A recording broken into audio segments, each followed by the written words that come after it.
Hello movie lovers, स्वागत है आपका वाइपर एक्सप्लेन चैनल पर। और आज हम देखेंगे एक और कमाल की डेथ गेम मूवी को, जिसका नाम है ट्रुथ और डाई, और इसे रिलीज किया गया था 2012 में। तो चलिए जानते हैं इसकी कहानी को बिना किसी देरी के। कहानी की शुरुआत एक हाई स्कूल हेलोवीन पार्टी से होती है, जिसमें हम 5 दोस्तों को देखते हैं। क्रिस और उसकी गर्लफ्रेंड जेमा, पॉल और उसकी गर्लफ्रेंड एलेनोर, और नशेड़ी ल्यूक, जो कि इन सबको गांजा सप्लाई करता है। ये सभी पार्टी एंजॉय कर रहे थे। वहीं पॉल और क्रिस ल्यूक के साथ जाकर ड्रग्स करना शुरू कर देते हैं। कुछ देर में यहाँ एक और लड़का फीलिक्स आता है, जो दिखने में बहुत शरीफ होता है। वो सबके बीच डांस करती हुई बस जेमा को देख रहा था, क्योंकि वो उसे बहुत लाइक करता है। अब ल्यूक फीलिक्स को ऐसा करते हुए देख लेता है और कहता है कि तुम्हें जाकर जेमा से बात करनी चाहिए, लेकिन फीलिक्स में इतनी हिम्मत नहीं होती। ल्यूक उसे कहता है कि तुम्हें बस कॉन्फिडेंस की जरूरत है, जिसके लिए ल्यूक फीलिक्स को भी ड्रग्स दे देता है, जिससे फीलिक्स 7वें आसमान में पहुंच जाता है। इधर एलेनोर और पॉल ऊपर वाले रूम में जाकर इंटीमेट होने लगते हैं, मगर जैसे ही एलेनोर एक्शन शुरू करती है, नशे के कारण पॉल बेहोश हो जाता है। नीचे फीलिक्स जेमा के पास आता है और उसे बताता है कि वो जेमा को डेट पर ले जाना चाहता है। जेमा उसे बहुत प्यार से सोफे पर बैठाकर उसे मना कर देती है और कहती है कि फीलिक्स उसके टाइप का नहीं है और उसका ऑलरेडी एक बॉयफ्रेंड है। एलेनोर ने रूम के बाहर से उनकी ये बातें सुन ली होती है और वो फिर सबसे ट्रूथ और डेयर खेलने के लिए कहती है। कुछ देर तक गेम चलने के बाद बोतल फीलिक्स पर आ जाती है और वो ट्रूथ चुनता है। एलेनोर उससे पूछती है कि अगर इस रूम में से तुम्हें किसी एक लड़की को चुनकर उसके साथ पर्सनल टाइम दिया जाए तो तुम किसे चुनोगे, जिस पर फीलिक्स सीधा जाकर जेमा को चुन लेता है। ये देख उसके बॉयफ्रेंड क्रिस को बहुत गुस्सा आता है और वो फीलिक्स को मारना शुरू कर देता है। सभी लड़के क्रिस को पकड़ते हैं और फीलिक्स रोते हुए बाहर चला जाता है। फीलिक्स के जाने के बाद जेमा भी क्रिस से नाराज होकर उससे ब्रेकअप कर लेती है। इधर फीलिक्स के पास कोई आता है और सीन यहीं पर कट हो जाता है। अब कहानी कुछ महीनों आगे जाती है। हम क्रिस और ल्यूक को देखते हैं, जो कि अपनी कार में कहीं जा रहे थे। असल में ये दोनों फीलिक्स की बर्थडे पार्टी में जा रहे थे। कुछ समय पहले ही इन्हें पता चला है कि फीलिक्स एक बहुत ही अमीर खानदान से है, तो ये बस उसके बर्थडे में फ्री की दारू पीने जा रहे थे। फीलिक्स ने जेमा, पॉल और एलेनोर को भी इनवाइट किया था। एलेनोर बताती है कि फीलिक्स की फैमिली के पास बहुत ज्यादा प्रॉपर्टी है, जिस पर जेमा कहती है कि हम सब भी कोई कम अमीर नहीं है। पर तभी उसे पॉल से पता चलता है कि एलेनोर के डैड बैंकरप्ट होने वाले हैं, क्योंकि उनकी कंपनी डूब गई है। कुछ देर के बाद ये पांचों फीलिक्स के घर पहुंच जाते हैं, जो कि एक आलीशान मेंशन था। तभी यहाँ जीप में बैठा एक बूढ़ा आदमी आता है, जिसे सब बताते हैं कि वो फीलिक्स के दोस्त हैं और पार्टी में आए हैं। वो बूढ़ा आदमी इन्हें बताता है कि पार्टी यहाँ से थोड़ी दूर एक पुराने केबिन में हो रही है,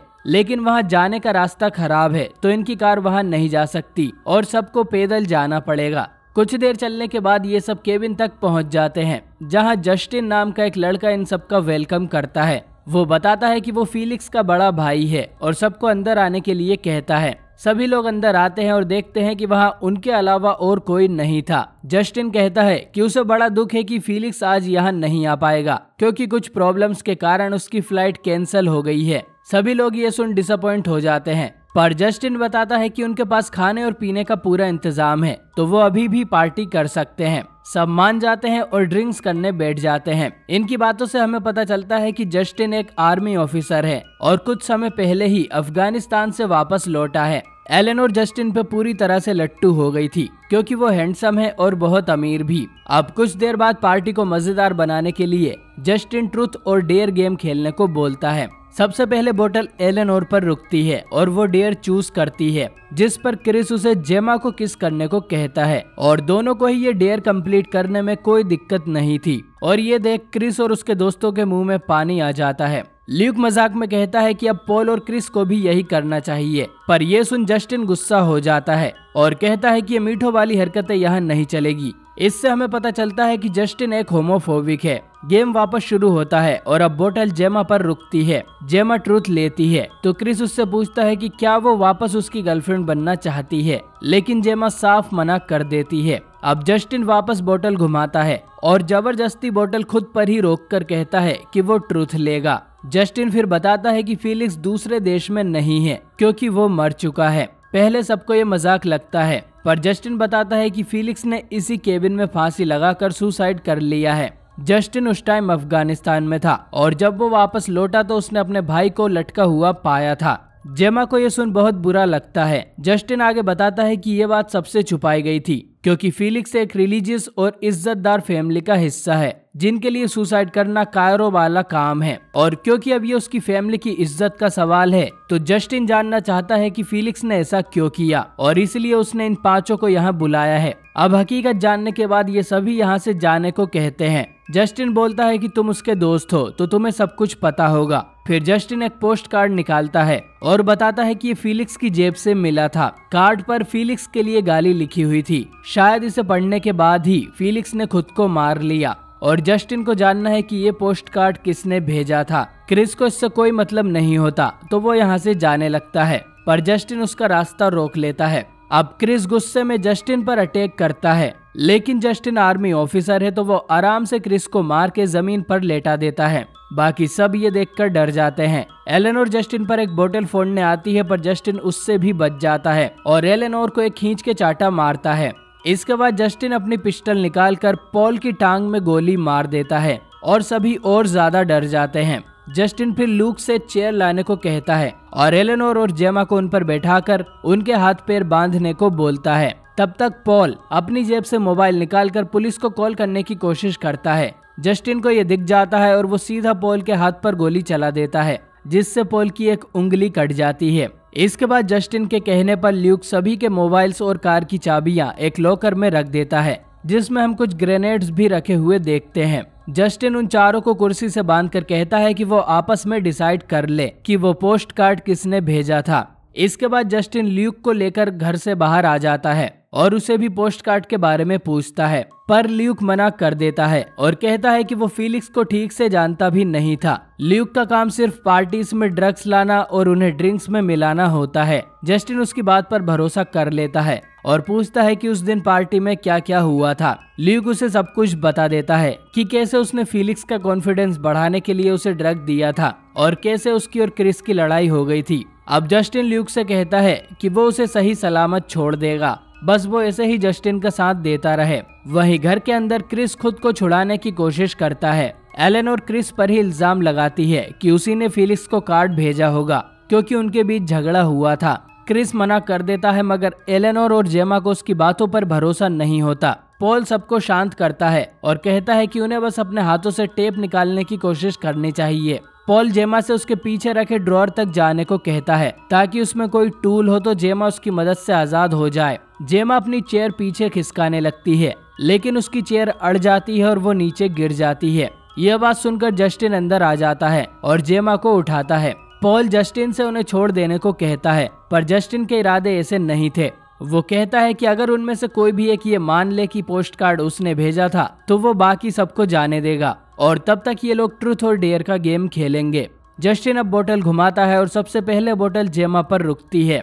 जेमा ट्रूथ चुनती है तो जस्टिन उसे पूछता है कि वो कार्ड जेमा के हिसाब से किसने भेजा होगा। जेमा शुरू में कुछ नहीं बोलती तो जस्टिन उसे एक थप्पड़ लगाता है। जेमा जैसे तैसे क्रिस का नाम ले लेती है क्योंकि उन सभी को ही उस पर शक था, और एलेनोर भी बताती है कि जेमा ने क्रिस को फीलिक्स के चक्कर में छोड़ा था, इसलिए उसने ऐसा किया होगा। अब क्रिस जस्टिन से कार्ड की डेट पूछता है जो कि 7 सितंबर थी, पर क्रिस सितंबर के महीने में स्पेन गया हुआ था। पॉल भी इस बात को कंफर्म करता है कि क्रिस उस टाइम यहाँ पर नहीं था। जस्टिन दोबारा बोतल घुमाता है जो क्रिस पर आकर रुकती है और क्रिस डेयर लेता है। इससे जस्टिन कुछ सामान लेने अंदर चला जाता है और सभी ल्यूक से उनकी मदद करने को कहने लगते हैं, पर डरपोक ल्यूक कुछ भी नहीं करता। तभी जस्टिन एक टेबल लेकर बाहर आता है और कहता है कि इसे एसिड टेस्ट कहते हैं, जो कि वो कैदियों से सच उगलवाने में यूज किया करते थे। वो फिर जेमा को नीचे लेटा देता है और उसके मुंह में एक गैग डालकर उससे एक पाइप जोड़ देता है। वो बताता है कि यहाँ 2 बोतल्स है, एक में पानी है और दूसरे में एसिड, जो कि इस पाइप से जुड़े हुए हैं। तो अब क्रिस को चुनना है कि कौन सी बोतल खोलकर जेमा के मुंह में डाली जाए। क्रिस ना चाहते हुए भी लेफ्ट वाली बोतल चुन लेता है और किस्मत से उसमें पानी होता है, जिससे जेमा बच जाती है। बोतल वापस घूमती है और इस बार सच में जस्टिन पर रुकती है। जस्टिन ट्रूथ लेता है और जेमा पूछती है कि उसने उन 5 को ही क्यों सिलेक्ट किया, जबकि पार्टी में तो कई सारे लोग थे। जस्टिन बताता है कि उसे फीलिक्स के रूम में उन 5 की एक फोटो मिली थी और सबके चेहरे उसने स्क्रैच किए हुए थे।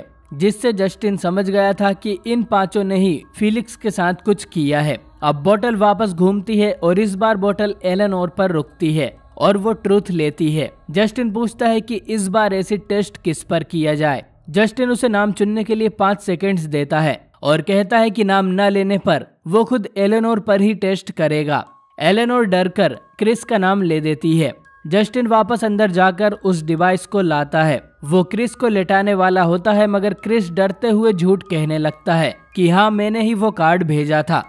लेकिन जस्टिन अब क्रिस का झूठ पकड़ लेता है और उसका यकीन नहीं करता। पॉल को गुस्सा आ जाता है और वो कहता है कि तुम्हारा भाई पागल था, उसे खुद की फीलिंग्स पर कंट्रोल नहीं था और उसे कोई पसंद नहीं करता था। वो पांचों भी उसके कोई दोस्त नहीं थे और फ्री की दारू पीने यहाँ आए थे। पॉल आगे बताता है कि जब वो और एलेनोर पार्टी में इंटीमेट हो रहे थे तब फिलिक्स दरवाजे पर खड़ा होकर उन दोनों को घूर रहा था। शायद वो पॉल को घूर रहा था और पॉल ने उसे बेइज्जत कर वहां से भगाया था। जस्टिन ये सुन गुस्सा हो जाता है कि पॉल उसके भाई को गे कह रहा था। अब जस्टिन क्रिस के मुंह में भी ट्यूब घुसा देता है और पॉल से लेफ्ट या राइट चुनने को कहता है। पॉल भी लेफ्ट चुनता है, पर इस बार लेफ्ट वाली बोतल में से एसिड निकलता है और क्रिस के मुंह के अंदर जाने लगता है, जिससे कुछ ही देर में क्रिस की मौत हो जाती है। जस्टिन क्रिस की बॉडी पर अपना कोट बिछा देता है और जेमा उससे कहती है कि पॉल सही है, हम में से कोई फिलिक्स का दोस्त नहीं था, लेकिन पार्टी वाले दिन उसकी फिलिक्स से बात हुई थी और वो एक अच्छा लड़का था। जेमा आगे कहती है कि अगर फिलिक्स यहाँ होता तो ऐसा नहीं चाहता, पर जस्टिन पर उसकी बातों का कोई असर नहीं होता और वो वापस गेम शुरू करता है। लेकिन तभी कोई दरवाजा पीटने लगता है। बाहर जॉन-सी नाम का एक लड़का आया हुआ था जिसे ल्यूक ने ही इनवाइट किया था। जस्टिन ल्यूक से कहता है कि वो बाहर जाकर इसे यहाँ से भगा दे। ल्यूक बाहर आता है और जॉन-सी को वहां से चले जाने को कहता है, मगर जॉन-सी नहीं मानता क्योंकि वो इतनी दूर से खाली हाथ जाने को नहीं आया था। अब जस्टिन खुद बाहर आ जाता है और उसे देख जॉन-सी समझ जाता है कि यहाँ कुछ तो गड़बड़ है। जस्टिन उसे भी अंदर ले जाने लगता है, लेकिन जॉन-सी उस पर ही अटैक कर देता है। वहीं अंदर जेमा वापस ड्रॉअर के पास आने की कोशिश करती है और उसे ओपन भी कर लेती है, पर वो एक बार फिर से गिर जाती है। मगर कोशिश करने पर उसको नीचे एक आरी मिलती है जिससे वो खुद को आजाद कर लेती है। एलेनोर अब जेमा से अकेले यहाँ से भाग जाने को कहती है और जेमा विंडो से कूदकर जंगल में भागने लगती है। पॉल पूछता है कि उसने ऐसा क्यों किया, जिस पर एलेनोर कहती है कि तुम्हारी टांग में गोली लगी है, तुम वैसे भी भाग नहीं पाते। बाहर जस्टिन जॉन-सी की पिटाई लगाकर उसका हाथ तोड़ देता है। फिर वो ल्यूक को अपनी पिस्टल देता है और कहता है कि इसमें 3 गोलियां हैं, तो 50% चांस है कि ट्रिगर दबाने पर गोली चलेगी या नहीं। अगर गोली निकली तो जॉन-सी मारा जाएगा और नहीं निकली तो मैं इसे छोड़ दूंगा। ल्यूक ट्रिगर दबाता है और गोली लगने से जॉन-सी मारा जाता है। जस्टिन ल्यूक से कहता है कि चिंता मत करो, तुम पर कोई मर्डर का इल्जाम नहीं लगेगा और उसके डैड सब कुछ संभाल लेंगे। अब दोनों अंदर आ जाते हैं और देखते हैं कि जेमा भाग गई है, तो जस्टिन तुरंत अपनी जीप में बैठकर उसे ढूंढने निकल जाता है। अंदर एलेनोर और पॉल ल्यूक से उनकी मदद करने को कहते हैं, पर ल्यूक नहीं मानता क्योंकि अब अगर वो जस्टिन का साथ नहीं देगा तो जॉन-सी के मर्डर केस में फंस जाएगा। इधर जेमा भागती हुई फिलिक्स के मेंशन तक पहुंचती है और अंदर आकर उसे बड़ा झटका लगता है और देखती है कि फिलिक्स अभी तक जिंदा है और वेंटिलेटर पर है। असल में फिलिक्स ने मरने की कोशिश की थी, लेकिन वो बच गया था और उसका पूरा शरीर पैरालाइज हो गया है, सिर्फ उसकी एक उंगली को छोड़कर। और एक स्क्रीन पर केबिन में होने वाली सभी चीजें फिलिक्स देख रहा था। यहाँ जेमा फिलिक्स को देखकर शॉक हो जाती है और पूछती है कि क्या ये सब उसकी मर्जी से हो रहा है। तभी यहाँ वो बूढ़ा आदमी आ जाता है जो कि फिलिक्स का केयर टेकर होता है और वो जेमा पर गन रख देता है, पर जेमा फिलिक्स की उंगली पर चिपका हुआ कटर उसकी गर्दन पर रख देती है और उस आदमी से गन रखवा कर उसे बाहर भेज देती है। फिर जेमा खुद वो गन उठा लेती है, लेकिन मौका देखकर वो आदमी वापस अंदर आ जाता है। इससे दोनों में हाथापाई होती है और गलती से जेमा उस बूढ़े आदमी को मार देती है। फिर वो फिलिक्स से पूछती है कि इस घर में टेलीफोन कहाँ पर है, जिस पर फिलिक्स उसे कंप्यूटर की तरफ इशारा करता है।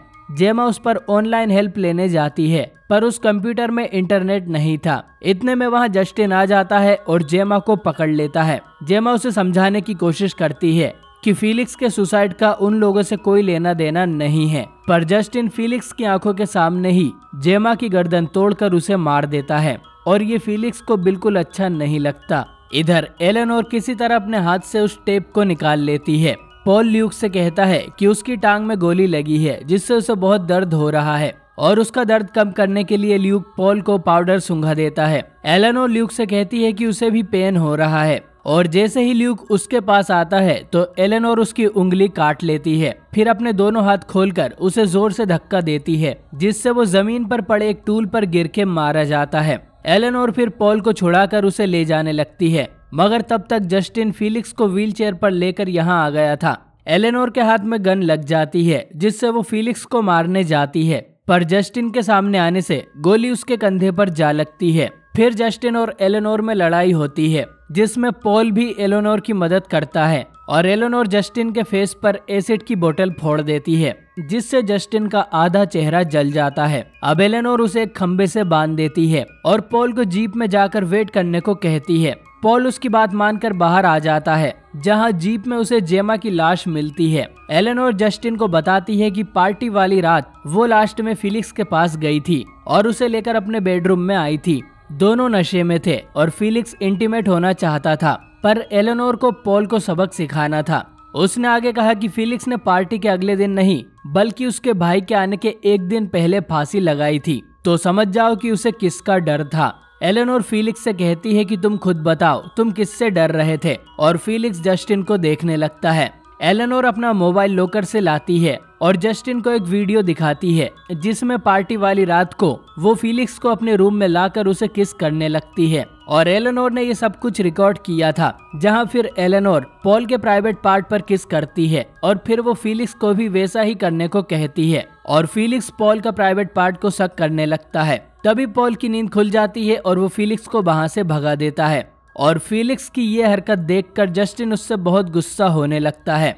एलेनोर कहती है कि कुछ टाइम पहले उसके डैड बैंकरप्ट होने वाले थे, तो उसी ने फिलिक्स को ये वीडियो भेजी थी उसे ब्लैकमेल करने के लिए, और वो पोस्ट कार्ड भी। वो चाहती थी कि फिलिक्स अपने अमीर डैड से कहे कि वो एलेनोर के डैड की कंपनी में इन्वेस्ट करे और उसे डूबने से बचा ले, लेकिन फिलिक्स बहुत डर गया था कि अगर ये वीडियो उसके भाई या फैमिली ने देख ली तो वो उसका क्या हाल करेंगे, और इसीलिए उसने खुद की जान लेने की कोशिश की थी। फिर एलेनोर लॉकर में रखा हुआ ग्रेनेड निकाल कर लाती है और फिलिक्स के हाथ में रखकर कहती है कि इससे तुम्हारा दर्द कम हो जाएगा। फिर वो वहां से बाहर आकर कार में बैठ जाती है और फिलिक्स अपनी उस उंगली से ग्रेनेड की पिन निकाल देता है जिससे घर में एक ब्लास्ट होता है और दोनों भाई मारे जाते हैं। एलेनोर की ये करतूत किसी को पता नहीं चलती और वो पॉल के साथ यहाँ से निकल जाती है और ये मूवी यहीं पर एंड हो जाती है। तो दोस्तों, आपको ये मूवी कैसी लगी कमेंट करके जरूर बताएं, और वीडियो पसंद आई हो तो इसे लाइक करना ना भूलें। बाकी मैं मिलता हूँ आपसे बहुत ही जल्द एक नई वीडियो के साथ।